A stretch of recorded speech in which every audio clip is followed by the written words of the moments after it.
वासी भी है, परिक्रमावासी भी है, वो दिन भर चले हैं, उनको व्यवस्थित जो है आहार भी हो जाए, तुम्हारा दर्शन भी हो जाए। और दूसरी चीज, मैया का दर्शन करते हुए कोई पैसे नहीं चढ़ाएगा। पहली बात है ना, पैसे नहीं चढ़ाना। तुम तो उसके बदले में नर्मदा के तट पर और अपने गांव नगर में एक एक पेड़ लगा लो। हमारा भी मान हो जाएगा, दादा का भी मान हो जाएगा, मैया की सेवा हो जाएगी। पैसे मत चढ़ाना। उन पैसों के बदले में वास्तविक में यदि तुम माँ को स्पर्श कर रहे हो और दादा को मान दे रहे हो या जो भी तुम समझ रहे हो, तो पैसे मत चढ़ाना। तुम उसके बदले में एक पेड़ जरूर लगा के बड़ा कर लेना, पेड़ लगा लेना, पैसे मत चढ़ाना, है ना। ये हमारी प्रार्थना है।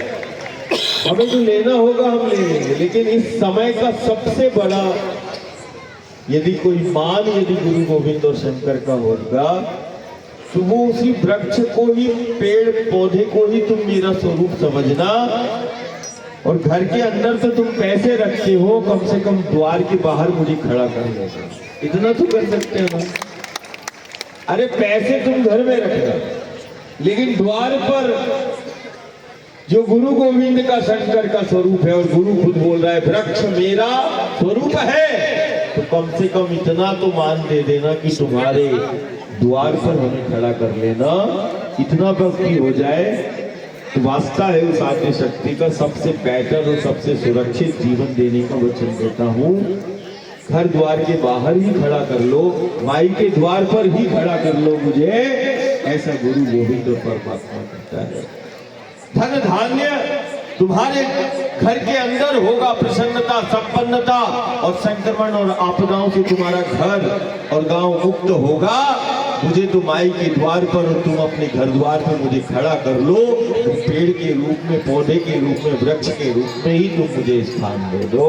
पैसे मत चलाना, पेड़ों को के रूप में मुझे अपने घर द्वार में दे दो। बस यही इस काया को धारण करने का है। नहीं तो ज्ञानी विज्ञानी तो इसको बोल चुके हैं व्रत है, लेकिन फिर भी जिंदा है ना। उसकी समझ में आ नहीं रहा है कैसे जिंदा है। तो वो जिंदा रखने वाली के द्वार पर और तुम अपने घर द्वार पर वृक्ष के रूप में ही मुझे मानना, और उन्हीं वृक्षों को लगा के जो है तुम गुरु गोविंद शंकर को, दादा को खड़ा कर लेना, द्वारपाल समझ के खड़ा। अरे मैया का द्वार है, यहाँ तो गुरु गोविंद और शंकर ही द्वारपाल है। जिसके द्वार पर तुम्हारे घर द्वार है, उसका द्वारपाल तो खुद नारायण है, खुद शंकर है ना। तो हमारी प्रार्थना है कि पैसे नहीं चढ़ाना, पेड़ों को लगा लेना, और उन्हीं वृक्षों और पेड़ों में तुम अपने इष्ट को भी देखना और परमात्मा ईश्वर को भी देखना। और कभी हमारे जैसे पागलों की याद आए तो तुम उन्हीं पेड़ों में ही मुझे समझ लेना, है ना।